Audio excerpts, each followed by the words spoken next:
보겠습니다. 하박국서 1장 12절부터 17절 말씀 보겠습니다. 하박국서 1장 12절부터 17절 한 절씩 교독하시고 마지막 절은 함께 봉독하겠습니다. 하박국서 1장 12절부터 17절입니다.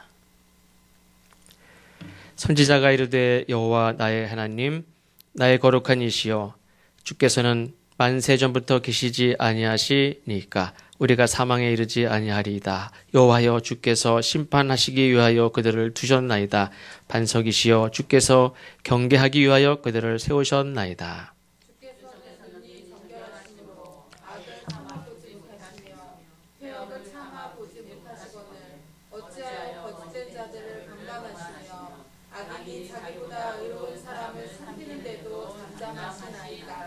주께서 어찌하여 사람을 바다의 고기 같게 하시며 다스리는 자 없는 벌레 같게 하시나이까. 그가 낚시로 모두 낚으며 그물로 잡으며 투망으로 모으고 그리고는 기뻐하고 즐거워하여 그물에 제사하며 투망 앞에 분향하오니 이는 그것을 힘입어 소득이 풍부하고 먹을 것이 풍성하게 됨이니이다. 그가 그물을 떨고는 계속하여 여러 나라를 무자비하게 멸망시키는 것이 옳으니까. 아멘. 하박국 선지자는 하나님께 질문을 합니다. 어떤 사람은 하나님께 질문보다도 그냥 하나님 하시는 말씀에 대해서 아멘 하고 예 알겠습니다 이렇게 대답을 잘하는 사람이 믿음이 좋겠다라고 생각도 하지만 성경에 보면 많은 사람이 하나님께 질문을 했습니다. 모르는데도 그냥 아는 척하면서 뭐 하나님이 알아서 하시겠지 그렇게 하고 아멘하고 대답하는 것도 물론 중요한 부분도 있는데 많은 사람들은 하나님 앞에 질문을 합니다. 또 예수님의 제자들도 예수님께 질문을 많이 했습니다. 그래서 질문을 하는 사람을 꼭 믿음이 없다라고 말하기는 참 어렵습니다. 질문을 한다는 것은 하나님이 말씀하신 거에 대해서 깊이 생각한다는 거고 진지하게 생각한다는 거고 그 질문을 받았다는. 어떤 사람은 질문을 안 하고 예라고 했지만 사실은 주신 말씀에 대해서 건성으로 듣는 사람도 많아요.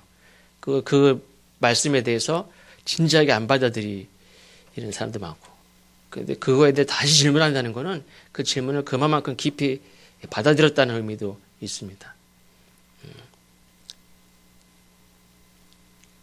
이거는 역설적인 거지만 이거는 정확한 답은 아닙니다. 많은 사람이 예수님을 떠나갔거든요. 많은 사람이 예수님을 떠나가는데 떠나간 사람들이 진짜 믿음이 있고 예수님이 하시는 일이 뭔지를 아는 사람이다. 이렇게 말하는 사람도 있어요. 예수님을 계속 따라다니는 사람은 뭔지 몰라요. 그냥 예수님이 이적을 베푸시고 병을 가지고 많은 사람을 먹이시고 그러니까 그런 줄 알고 막 따라다니는데 예수님은 그런 분이 아니구나. 예수님은 십자가를 지고 고난당하시고 죽으실 분이구나. 이거를 안 사람은 진작에 다 떠나갔다는 거예요. 그래서 떠나간 사람들이 정말 예수님의 실체를 바로 본 사람 다 그렇게 볼 수는 없지만 그런 사람도 많다. 떠나간 사람들이 예수님의 실체를 진짜 안 사람들이다. 이렇게 얘기하는 사람도 있어요. 그래서 가룟 유다도 예수님이 이런 분이구나 하는 거를 정확히 본 사람이다. 물론 자기가 그걸 십자가를 예수님을 끝까지 따라가지 못하고 자기는 예수님을 이렇게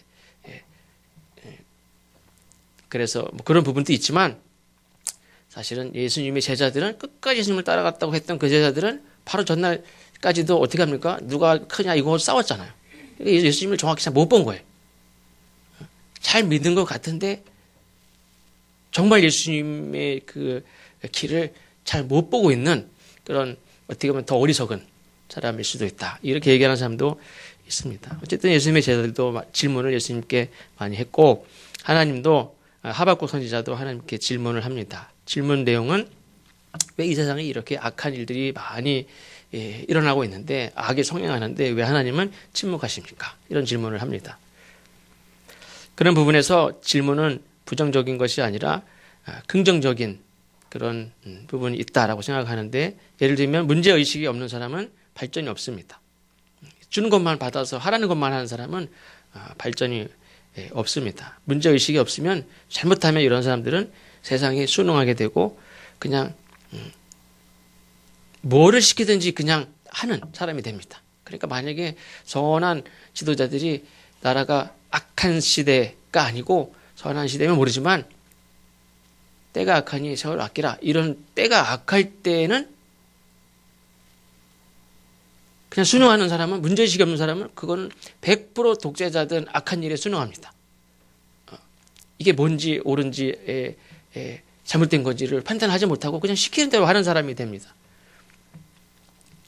그런 위험이 있죠. 그래서 질문은 하나님 안에서 하나님을 의지하여 중요한 거죠. 하나님을 의지하여 하나님을 향하여 하나님께 질문 하는 것은 참 좋은 질문입니다. 근데 문제는 그러나 질문이 불평이 되지는 말아야 되죠. 원망과 불평을 담으면 이제 문제가 차원이 달라지는데 어쨌든 이 하박국은 이 죄악이 이 세상에 성하게 된 이 상황에 대해서 하나님 앞에 묻습니다. 악한 것이 막 커지고 흥하고 기세를 떨치고 하는데 이게 도대체 어떻게 된 일입니까? 라고 하나님 앞에 묻지 않는다면 이거 자체가 문제인 거죠. 경찰이 여기 있는데 어떤 사람이 이 사람을 때려요. 이 사람을 뺐습니다. 이 사람을 죽입니다. 근데 경찰이 가만히 있어요. 그러면은 이것도 문제지만 경찰이 왜 가만히 있어? 라고 질문 안 한다면 그게 이상한 사람이죠. 그게 이상한 세상이죠. 하나님이 살아계신데 하나님 분명히 보고 계실 텐데 하나님은 의로우신 분인데 하나님 왜 가만히 계시지? 라고 묻지 않는 건 하나님에 대해서도 관심 없는 거고 저 사람이 죽든 말든 이거에 대해서도 관심 없는 사람이에요. 어떤 사람은 오늘의 세상이 평안하다 생각하고 살만하다고 생각하고 어떤 사람은 다 잘 사는데 왜 무슨 문제가 있어? 라고 말하는 사람도 있지만 어떤 사람은 아니 저기도 폭력이 있고 저 사람은 거짓말을 하고 저 사람은 사기를 치고 저 사람은 흠과 죄를 짓고 남의 거 뺏고 이렇게 죄악이 가득한데 그게 다 보여요. 그러면 누가 문제입니까? 보이는 사람이 문제입니까? 악한 게 보이는 사람이 문제입니까? 아니죠. 세상에는 있어서는 안 될 수많은 일들이 있는데 그걸 보면서도 못 본 척하는 사람이 있어요. 그걸 외면하는 사람도 있습니다. 그러나 어떤 사람들은 수많은 죄악이 이렇게 행해지는 걸 보면서 세상이 다 그렇지 뭐 이렇게 생각하지 않고 하나님 도대체 어떻게 된 일입니까? 하나님 보셨습니까? 저런 일이 있다고 하나님 보셨냐고 하나님 어떻게 된 거냐고 이렇게 묻는 게 원래 당연합니다. 세상에 행하여지는 악한 일들을 보고 그걸 아는 척을 하고 문제 제기하는 사람이 부정적인 사람이냐?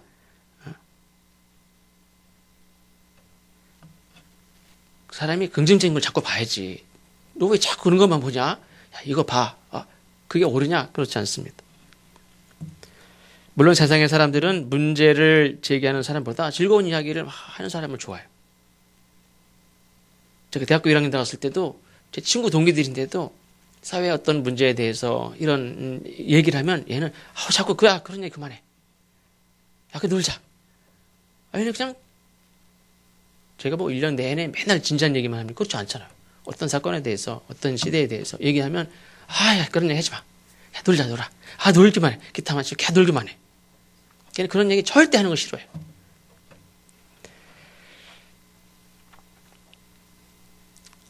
하박국 선지자가 살아가던 시대에 아무리 좋게 봐줘도 도저히 넘길 수 없는 그런 악한 일들이 막 눈앞에 많이 일어난단 말이에요.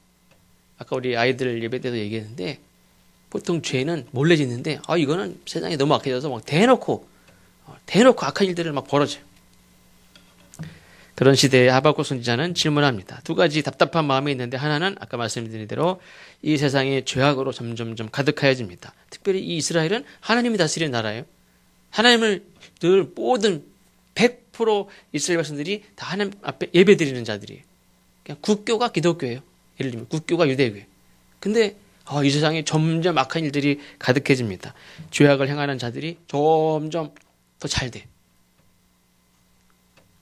지위를 얻고 권세를 얻고 부자고 건강하고 잘 되고 그러면서 그 사람들이 점점 악한 일을 더 많이 해. 분명히 이 사람이 잘못했는데 이렇게 돈 10,000원만 찔러주면 재판 가면은 뒤집어져. 100명이면 100명이 다 하는데 재판에 가면 이 사람 잘못 없고 네가 잘못했네. 억울한 사람이 이 사람이 억울하게 감옥에 갇혀. 이런 일들이 재판을 기대할 수가 없어. 어디 가도 공정한 어떤 판결을 기대할 수가 없어. 그러니까 그냥 힘 있고 돈 있고 권세 있고 지위가 있는 사람들이 그냥 마음껏 죄를 져요. 그걸 통제할 수 있는 사람이 아무도 없어요. 그걸 말하는 사람도 아무도 없어요. 어떤 사람이 강도를 만나고 돈을 뺏기고 매를 맞고 다치고 혹은 막 자녀가 막 잡혀가요. 자녀를 납치를 당하고 죽기도 하고 이런 일들이 비일비재한데 재판관이 백성들을 돌봐야 될 어떤 관원이 다 모른 척해. 내 나라 관원들한테도 내 나라 재판관한테도 의지할 데가 한 군데도 없어. 이런 세상이 일어나고 있습니다. 하박국 선지자가 생각할 때 분명히 하나님이 살아계신데 도둑놈들이 강도가 성행하는 것도 이해가 되지만 그것도 이해가 되지 않지만 저들이 온갖 만행을 저지르고 다니는데 물론 경찰은 뇌물을 먹었으니까 그냥 보고도 모른 척하고 지나가고 그냥 가지만 아니 하나님은 왜 가만히 계실까? 이 질문을 합니다. 하나님은 눈동자같이 우리를 지켜보시고 머리카락까지 세신다고 하는데 아니 참새 한 마리도 그냥 떨어지는 법이 없다는데 어떻게 이런 죄악이 이 백지 대낮에 이런 일들이 일어나는데 왜 하나님은 가만히 두고 계실까? 이게 하박국 선지자의 답답한 마음이었습니다. 저도 운전을 하다가도요 어떤 경우에는 이렇게 신호를 위반하고 샥 가는 차가 있는데 경찰이 있는데 안 잡아.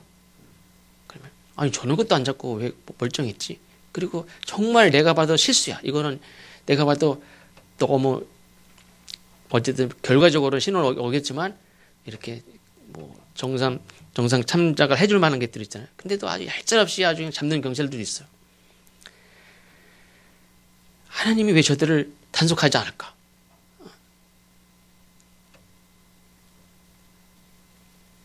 법의 그 무서움을 좀 보여주면 좋겠는데 하나님이 가만히 계셔. 만약에 교회에서도 어떤 사람이 사람 상처 주고 잘못된 가르침 막 하고 어떤 누가 떠들고 나하고 싸우고 어떤 무슨 일이 있고 그러면 제가 가만히 이렇게 지켜보면 아니, 목사님 뭐 하는 거야 도대체? 목사님 뭐 하러 있어요 여기? 그럴지도 몰라요. 장로님은 왜 계시고 권사님은 왜 계시고 집사님은 왜 계셔? 어른은 왜 계셔? 왜 가만 놔두지? 그럴 거예요. 왜 이런 일이 이런 악한 일들에 대해서 즉각적으로 적극적으로 왜 하나님 간섭하지 않을까? 최소한 강도 만난 자가 하나님 도와주십시오. 하나님 앞에 기도할 때 대답은 해야 되잖아 하나님이. 대답도 안 해 하나님이. 왜 저들을 구원하지 않을까? 하박국 선지자는 그게 답답했어요. 근데 문제는 뭐냐면 그 많은 사람들이 있는데 그 많은 다른 사람들은 그게 하나도 궁금하지 않아요. 근데 하박국 선지자 혼자 그게 답답해요. 그것도 이상하죠. 다른 모든 사람들은 다 그러느냐고 살아요. 근데 하박국 선지자는 그게 너무 답답했어요. 당시 유다의 상황은 굉장히 위험한 그런 상황이다 말할 수 있는데 이 위험한 상황을 위기의 상황을 아무도 보는 사람이 없어요. 그리고 이 나라 민족에게 지금 위기의 순간이다라고 보는 사람도 없고 그걸 말하는 사람도 없고 그럼 어떻게 되느냐? 이렇게 됩니다. 대책을 마련하는 사람도 없고 경고하는 사람도 없습니다. 내적으로는 어떤 위험이 있냐면 지도자들이 부패, 백성들은 다 타락했어요. 그게 내부적인 이제 자멸하는 그런 수순을 밟는 거죠. 자멸하는 그런 길에 이미 들어섰습니다. 이 피사 사태번 이렇게 끼우러지다가 섰지만 웬만한 건 다 한 번 끼우러졌으면 넘어지는 거는 그냥 일도 아니죠. 일단 중심을 잃으면 그다음부터는 그냥 넘어지는 거예요. 나라가 운명이 이미 넘어지기 시작했어. 넘어지기 시작하면 그거를 다시 세우는 거 굉장히 어려워요. 당시 왕이 누구냐면 여호야긴 왕인데 당시 애굽의 꼭두각시, 애굽을 의지해. 근데 하박국 선지자나 하나님 보실 때는 애굽은 이미 힘을 잃어가는 나라예요. 근데 이스라엘은 남유다는 그냥 대대로 애굽을 의지했죠. 그냥 애굽 없으면 못 사는 줄 알아요. 그래서 바벨론에 의해서 망할 때까지 애굽을 붙잡고 있었어요. 애굽을 붙잡고 같이 망한 거예요. 그때 여호야긴 왕이 있었고 또 여호야긴 왕은 독재자예요. 아주 악한 독재자인데 그 악한 독재자로서의 영향력을 아주 마음껏 발휘합니다. 이 백성들에게. 온갖 악습을 다 백성들에게 장려하고 백성들을 착취하고 우상숭배에 빠지게 만들고 하나님을 안 믿어도요. 그 좋은 왕들은 어떻게 합니까? 이 미신을 다 없애잖아요. 근데 이 이상한 왕들은요. 막 미신을 막 이렇게 장려해. 그리고 이상한 얘기 자꾸 하고. 그래서 사람들이 신비로운 정말 거룩하신 하나님이기 때문에 신비로운 게 아니라 그냥 이 미신의 이상한 그런 신비를 추구하고 우상을 섬기게 하고 그렇게 하죠. 이 여호야긴 왕이 하나님이 섬기는 그 나라의 왕인데도 불구하고 수많은 우상 숭배에 빠지게 만든 장본인입니다. 그러니까 그 밑에 지도자들은 뭐 말할 것도 없고 부정부패 일삼고 아까 말한 대로 재판을 해서 제대로 된 재판이 하나도 없어요. 하나님의 율법이 있는데 하나님의 율법을 가지고 재판하는 사람이 하나도 없습니다. 하나님의 율법을 따라 살고 하나님의 율법을 따라 백성을 돌봐야 되는데 백성을 돌보는 지도자가 하나도 없습니다. 엊그저께 우리 하영이가 뭐 독서록 쓰느라고 무슨 책을 가지고 할까 그러다가 이제 목민심서 정약용의 목민심서를 가지고 딱 책을 가지고 독서록을 쓰는데 목민심서라는 것 자체도 뭔 소리인지 모르고 목민관이라는 것 자체도 모르고 그냥 처음 듣는 얘기지 다. 그래가지고 나중에는 결론은 뭐냐면 우리나라의 국회의원들이 이 책을 읽어야 되겠다. 그래서 마지막에는 그래도 이제 읽고 조금 이제 이해가 좀 된 다음에는 국회의원들이 이 책을 읽어야 되네. 그래가지고 국회의원들이 이 책도 안 읽었을 거야 아마.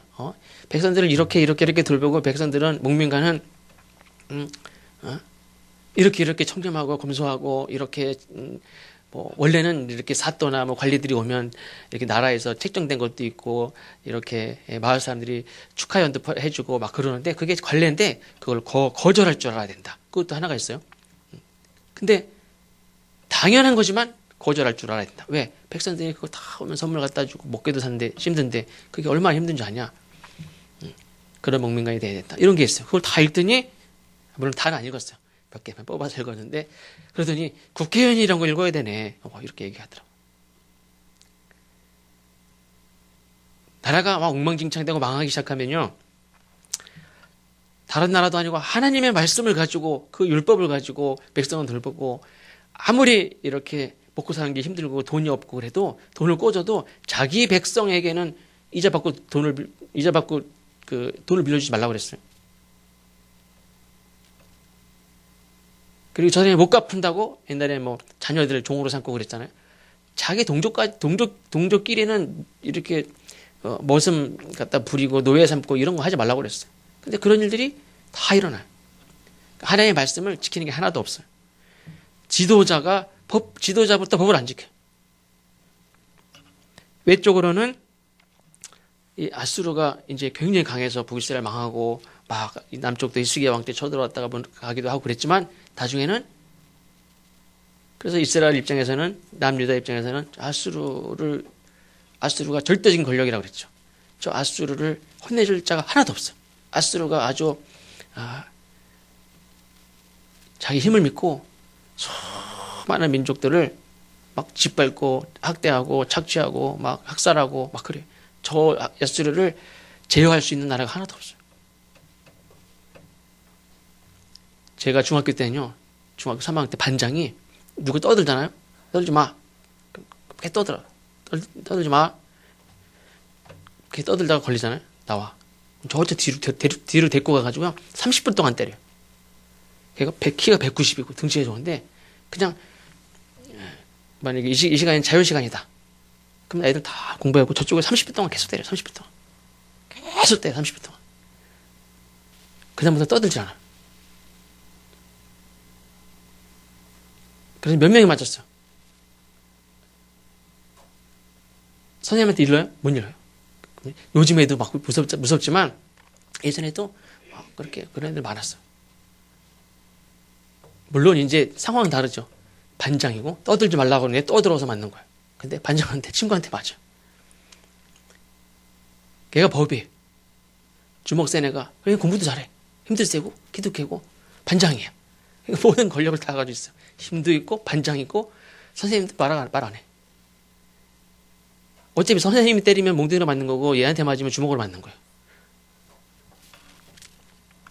아수르를 제어하는 통제하는 사람이 한 나라도 없어요. 한 민족도 없어요. 근데 이 아수르는 악해요. 잔인하고 폭력적이고.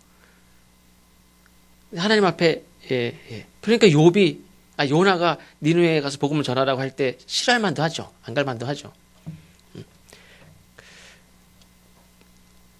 근데 그 아수르를 하나님 혼내주십시오. 저 아수르가 저렇게 기고만장해가지고 유다 백성들을 이스라엘을 막 짓밟고 그렇게 하는데 저 아수르를 혼내주십시오. 그렇게 얘기하는데 하나님이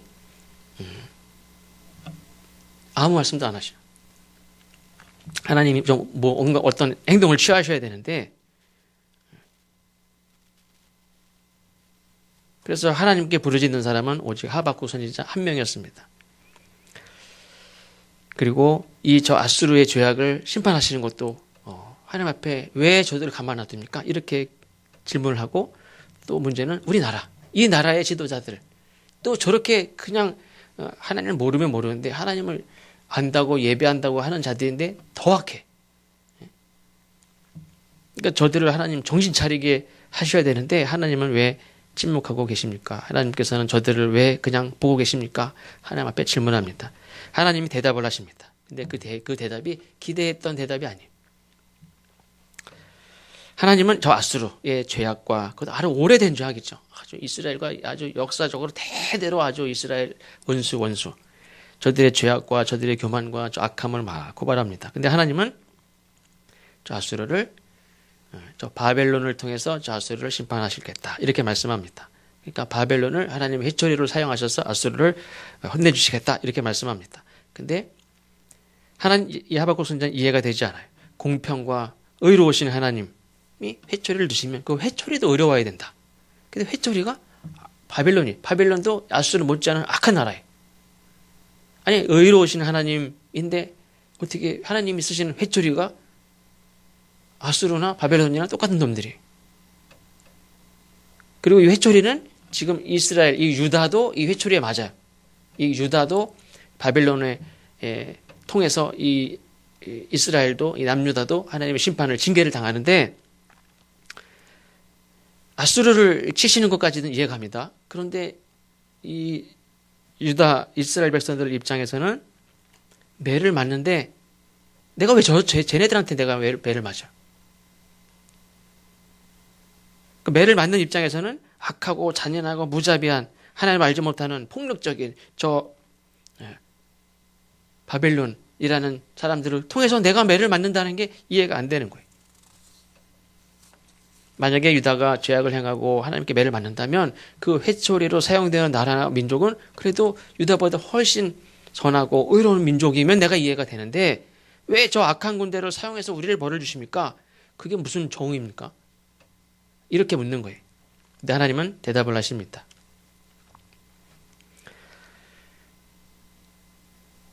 두 가지인데 하나는 악한 바벨론이라고 지금 말을 하죠. 근데 악한 바벨론 물론 맞습니다. 근데 하나님께서 저들을 사용하시는데 저들도 나중엔 저들을 들어서 아수르를 찌를 거 아닙니까? 아수르를 치죠. 근데 그 칼날에 바벨론도 망할 것이다.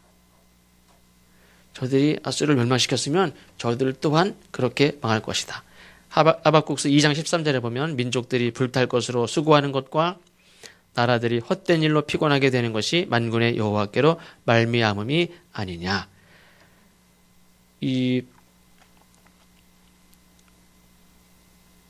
불탈 것으로 수고한다. 그러니까 이 바벨론도 하나님의 쓰임을 받지만 얘도 불타. 얘도 이제 멸망할 자들이에요. 하나님을 믿으라는 거예요. 이 바벨론을 통해서 아수르를 징계하면 바벨론이 흥하는 것 같죠. 바벨론이 이 세력을 딱 잡는 것 같이 보이지만 세상에 지배하는 주인이 되는 것 같이 보이지만 그러나 이들도 결국에는 망한다는 거예요. 이 모든 것들이 하나님의 손에 이미 있다는 것을 믿어라. 이 주관하는 분은 하나님이시다라는 것을 믿으라는 거예요. 하나님은 침묵하고 계신 게 아니라 하나님의 섭리에 따라서 하나님이 행하실 뿐이다. 하박국서 2장 14절 말씀에 보면 이는 물이 바다를 덮음같이 여호와의 영광을 인정하는 것이 세상에 가득함이니라. 하나님의 영광을 인정하는 것. 그런 믿음이 우리에게 필요하다는 거예요. 그래서 나는 그냥 선지자는 아수르도 바라보고 우리 내부적인 상황도 바라보고 우리 바라보지만 하나님은 아수르가 망하고 바벨론이 흥하고 바벨론이 망하고 메대와 바사 제국이 일어나고 페르시아 제국이 일어나고 이 하나님은 다 이게 하나님의 손 안에 있다는 거죠. 그리고 그런 하나님의 섭리 가운데 있다는 것을 이 하박국 선지자가 깨닫고 바벨론을 들어서 사용하시지만 바벨론도 결국에 망하는구나 하는 것들을 알고 그리고 바벨론을 들어서 아수르를 치시는구나 하는 것도 이런 이미 다 계획 가운데 있다는 것을 다 알게 된 다음부터는 하박국 선지자가 이 3장 중에서 이제 질문을 하지 않고 믿음의 고백을 합니다. 저 바벨론 군대가 기세 좋게 유다 땅으로 물론 아수르 유다 땅으로 막 들어와서 막 교만을 떨겠죠. 우리가 승리 한 번만 해도 교만해지죠. 한 번만 이겨도 사람이 교만해집니다. 내가 잘하나? 근데 이 바벨론이 아수르가 이 지배했던 조선 땅 지역보다 더 넓은 지역을 차지합니다. 나중에. 그럼 얼마나 이렇게 교만해지겠어요. 그러나 하박국 선지자는 알고 있습니다. 저들도 곧 저들이 이렇게 멸망시켰던 것 똑같이 멸망하게 된다는 것을 이제 보게 되죠. 잔인하게 막 유린하고 하지만 그리고 유다 백성들도 이 바벨론에 의해서 이렇게 우리가 징계를 당하지만 하나님의 말씀은 장차 회복의 때, 그러니까 약속을 해주시죠. 그 때를 이제 바라보게 되죠. 문제는 뭐냐면 그러면 하나님이 이렇게 이루어 가실 텐데 그럼 나는 어떻게 살아야 되느냐? 저 아수르를 멸망시키고 이 나라가 잠시지만 이제 멸망을 당하고 아수르가 이제 흥하고 바벨론이 흥하고 바벨론은 장차 망하고 역사가 이제 하나님이 알아서 하시는데 중요한 건 뭐냐면 나는 어떻게 살 것이냐 그거죠.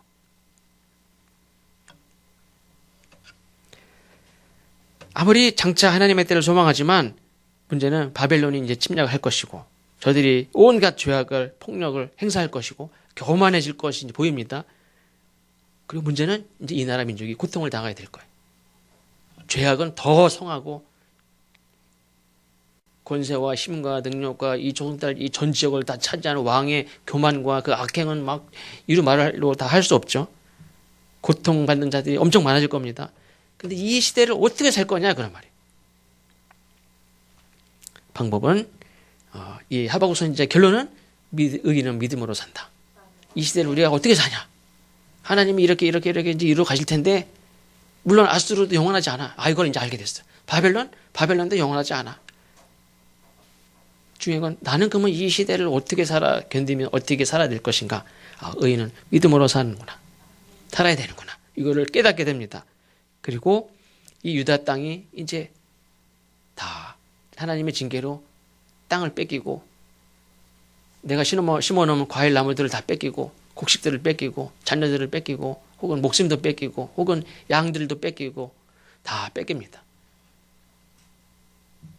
그래도 믿음으로 살아야 되는구나. 그리고 이 하박국 선지자는 하나님이 이루실 이 하나님의 손 안에 있다는 것을 깨달은 다음에는 더 이상 두려워하거나 염려하지 않고 결론이 뭐냐면 3장 마지막 절에 있죠. 17절 이하에 보면 우리가 잘 아는 말씀 비록 무화과 나무가 무성하지 못하며 포도나무에 열매가 없으며 감람나무에 수출이 없으며 밭에 먹을 것이 없으며 우리의 양이 없으며 외양간에 소가 없을지라도 나는 여호와로 말미암아 즐거워하며 나의 구원의 하나님으로 말미암아 기뻐하리로다. 주 여호와는 나의 힘이시라 나의 발을 사슴과 같게 하사 나를 나의 높은 곳으로 다니게 하시리로다. 삶이 힘들고 어려울 것은 분명해요. 그게 없어지는 게 아니라 이제 그게 곧 다시 닥칩니다. 그럼에도 불구하고 하나님 안에서 기뻐하고 힘을 얻어 살아갈 것이다. 사슴의 발과 같이. 사슴의 발은 용수저같이 텅텅 튀죠. 그 산 비탈길도 막 뛰어다녀요. 힘이 있어. 그렇게 힘을 얻어 살아갈 것이다. 고백합니다. 우리는 하나님께서 악을 그냥 놔둔다고 생각하지만 하나님이 그 막을 힘이 없어서 통제할 수 없어서 하나님이 통제하는 영역을 벗어나서 그냥 방치하는 게 아니라 하나님의 섭리 가운데서 선을 이루시는 그 하나님의 그 섭리가 있다 하는 것을 우리가 믿어야 될 줄로 믿습니다. 그리고 하나님이 회초리를 사용하시는데 기억할 것은 뭐냐면 그 회초리 모든 저 악한 자를 들어서 하나님이 회초리를 사용하신단 말이에요. 근데 모든 악은 전에 한번 말씀드렸습니다. 모든 악은 어떤 명분을 가지고 있을지라도 반드시 자기 파멸이라는 이 뭐라고 그럴까요? 기폭 장치가 이미 작동한 거나 마찬가지. 자기가 그래서 남을 판단하는 자는 반드시 그 판단으로 판단을 받는다고 그랬죠. 비판하는 자는 그 비판을 받는다고 그랬어요. 이 사람이 악한 자입니다. 하나님이 이 사람을 써서 이 사람을 심판합니다. 그럼 이 심판하는 순간 이 사람은 이미 자폭하는 그 기폭 장치가 작동이 된 거예요. 이 나라도 곧 시간 차이지 이 나라도 망해. 그러니까 우리는 누군가를 심판하는 자가 되는 건 두려워해야 돼. 그건 다른 나라 시키세요. 이렇게 얘기해야 돼. 우리는 믿음으로 살아야 될 줄로 믿습니다. 하나님 말씀대로 바벨론이 저지른 악행으로 그대로 되갚음을 받게 될 것을 하박국 선지자는 그걸 설명을 안 해요. 그다음부터는. 옛날에 있었던 일들도 설명도 하지 않고 사례를 설명하지도 않습니다. 과학자라면 그걸 설명하겠지만 하박국 선지자는 그런 얘기 다 딱 생략하고 우리는 어떻게 살아야 되느냐. 믿음으로 살아야 된다. 그래서 사실 이 하박국 선지자의 이 신앙 고백, 의인은 믿음으로 살아야 된다. 이 말씀이 신약의 핵심 말씀으로 등장을 해요. 하박국 선지자는 딱 3장밖에 없지만 의인은 믿음으로 산다. 이 말씀이 뒤에 신약 시대 보면 예를 들면 사도 바울도 로마서 1장 17절 보면 복음에는 하나님의 의가 나타나서 믿음으로 믿음에 이르게 하나니 기록된 바. 하박국 선지자가 기록한 말씀을 이용하는 거예요. 오직 의인은 믿음으로 말미암아 살리라 함과 같으니라.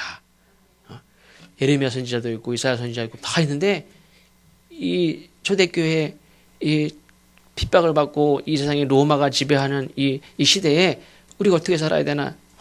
카타콤에서 막 지하 동굴에서 순교를 당하는 이런 시대에 살면서 우리 어떻게 살아야 되나? 그래. 우리 하박국 선지자가 그 시대에 나라가 이제 망할 위기에 처해 있는 그 상황에서 어떻게 살아야 되나 하나님 앞에 부르짖고 기도했던 그 하박국 선지자가 결론이 뭐냐면 의인은 믿음으로 살아야 된다라고 고백했던 것을 나중에 초대교회 성도들이 사도들이 그 말씀을 인용합니다. 갈라디아서 3장 11절에도 또 하나님 앞에서 아무도 율법으로 말미암아 의롭게 되지 못할 것이 분명하니 이는 의인은 믿음으로 살리라 하였습니다. 히브리서 10장 38절에도 나의 의인은 믿음으로 말미암아 살리라.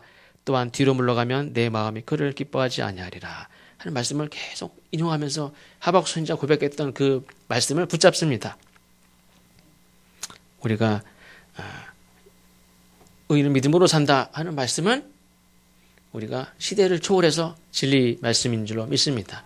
우리가 어떤 시대를 살든지 세상이 죄악이 관영한 시대에 답답한 마음은 다 있겠지만 우리가 이번 한 주간도 앞으로 남은 2019년도 하나님이 행하시는 모든 일들을 믿고 하나님의 영광을 우리가 믿는 그런 믿음으로 한 주간도 살아가시는 저와 여러분 되시기를 주의 이름으로 축원합니다. 기도하겠습니다. 하나님 감사합니다.